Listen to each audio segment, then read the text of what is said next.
Shabbat Shalom, nous sommes Parashat Shmot, nous changeons de sujet, nous rentrons dans la phase de création de Am Israël.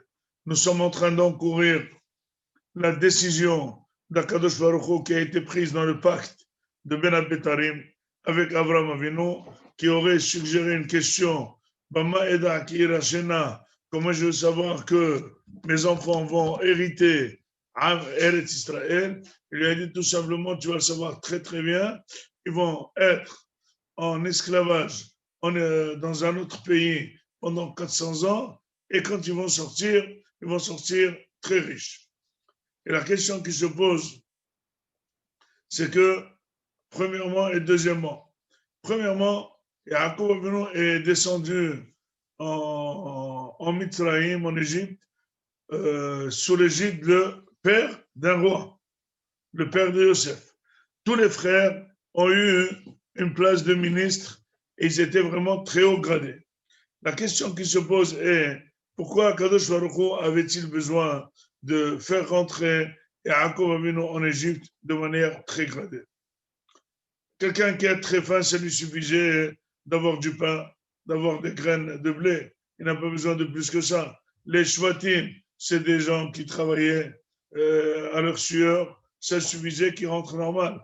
Pourquoi Akadosh Baruch Hu a fait qu'il fallait qu'ils soient comme des rois et très très bien reçus et très bien lotis et avoir des avantages extraordinaires grâce à Yosef Hatzadik?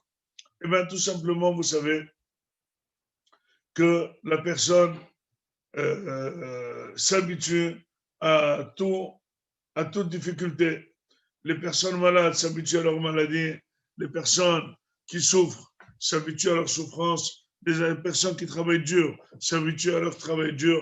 Donc finalement, c'est travailler en Égypte, être esclave en Égypte, ça peut présenter tout de même une phase où on s'habitue.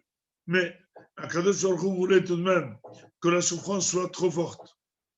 Et pour qu'elle soit trop forte, il fallait absolument élever Am Israël dans un niveau social, socio-économique très fort, et de là, tomber très raide.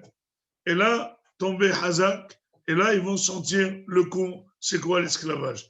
Ils vont raconter à leurs enfants et leurs petits-enfants, on était des rois, on est devenus des esclaves. On était des ministres, on est devenus des esclaves. Ça, c'est vraiment un changement très fort que la personne peut craquer à ce changement. Elle peut mourir. La Gemara dit que quelqu'un qui est riche, qui devient pauvre, c'est la mort elle-même. C'est pas comme la mort, c'est ça la mort. Et donc finalement, Akadosh Baruch Hu voulait absolument que Am Israël sente ça. Or, la deuxième question qui se pose, quel était le but de cet esclavage? Est-ce que cet esclavage était une punition ou cet esclavage était plutôt un traitement? C'est pas la même chose. C'est vrai que quelqu'un a très mal quand il souffre, mais c'est pas le même mal quand il est à l'hôpital parce qu'il pense qu'on le traite ou quelqu'un lui donne un coup méchamment. La question qui se pose, est-ce que cet esclavage qui a été décrété dans le pacte de Ben Abetarim était un esclavage voulu par voie de traitement ou par voie de punition? Hazal présente ça dans plusieurs reprises, que finalement, c'est comme une punition à Abraham Avinu. Pourquoi il aurait posé cette question? Comment je vais savoir que ma génération va hériter en Israël? Toi, tu poses une question avec un manque de confiance. Toi, tu parles avec un Kadosh qui te promet quelque chose et tu dis à celui qui te promet quelque chose comment je vais savoir. Là, ça mérite 400 ans d'esclavage. Mais finalement, c'était vraiment une très mauvaise nouvelle. La réalisation du pacte était comme un mariage. Si Abraham a reçu une claque, d'abord le pasteur devait le mentionner et devait expliquer que c'est une très grande claque qu'il a reçue Abraham Avinu. Chénit, il fallait, Abraham Avinu a prié pour Sédom et Amora, pour qu'ils ne soient pas exterminés. Il pouvait faire une petite prière, ne serait-ce que pour le principe d'éviter ces 400 ans. Or, nous voyons que c'était une question-réponse. C'est comme quelqu'un il me dit où est le boulevard Jean Jaurès. Je lui dis voilà, au 19e, c'est cette avenue. Pourquoi Abraham Avinu l'a accepté comme quelque chose de fait? Pour ce faire, il faut comprendre quel est le fond de cette question.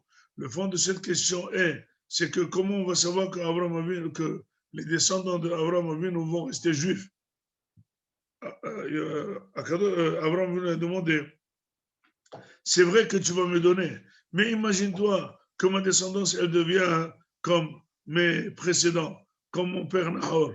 Ils deviennent Hilonim, ils mènent des jeans et ils se coupent les cheveux comme Michael Jackson ou John Travolta. Alors dis-moi, qu'est-ce que tu vas leur donner à Eretz Israël? Quoi, ça va être Eretz Israël de mini New York? Non. Donc à quoi ça sert de me promettre si je ne suis pas garanti que ma génération va être dans le bon chemin pour mériter ce que tu es en train de me promettre? Il a dit à Kadosh Baruch Hu, ça c'est simple, je vais leur faire un traitement. Comment il s'appelle le traitement? C'est que je vais les rendre esclaves pendant 400 ans. Or, comment ce traitement va devoir réagir? En quoi c'est un traitement pour Am Israël?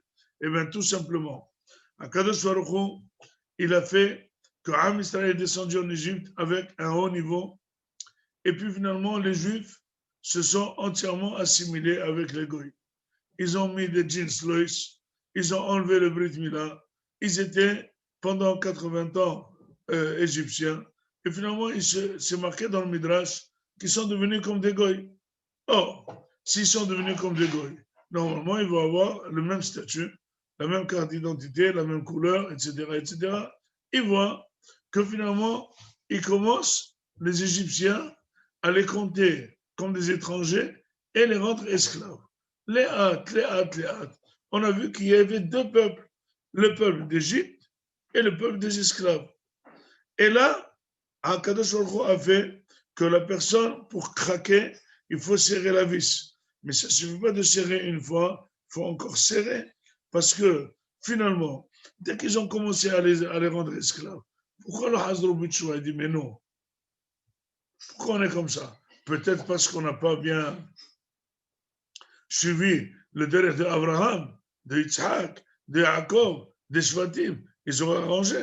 Ou bien, finalement, la fin, F-A-I-N, n'est plus ni en Israël ni en Égypte. Pourquoi tu restes en Égypte? Retourne en Israël. Tu es venu pour une raison. La raison n'est plus là. Repart. Non. La personne, la bouteille, ne veut pas céder son changement de comportement. Tu prends quelqu'un de non religieux, il est malade. La plus grave des fautes que tu vas faire, si tu dis, ah, tu es malade, ah, tu souffres, ah, c'est dur, hein? J'ai une idée pour toi. Il dit quoi? Il dit, si tu es chômeur Shabbat, ça va s'arranger. Eh bien, je vous dis, il y a 90% de chances que la personne, elle ne va pas changer exprès. Moi, je ne craque pas. Peut-être quand il sera dans le coma, ou quand il verra que la Hebra Kadisha a amené le drap blanc, il pourra peut-être changer. Peut-être parce que là, il voit, c'est foutu. Mais avant, non. Donc, Am Israël a compris que les Égyptiens les considèrent comme des Juifs. Eux, ils considèrent les Égyptiens comme leurs frères, mais les Égyptiens les considèrent comme les Juifs.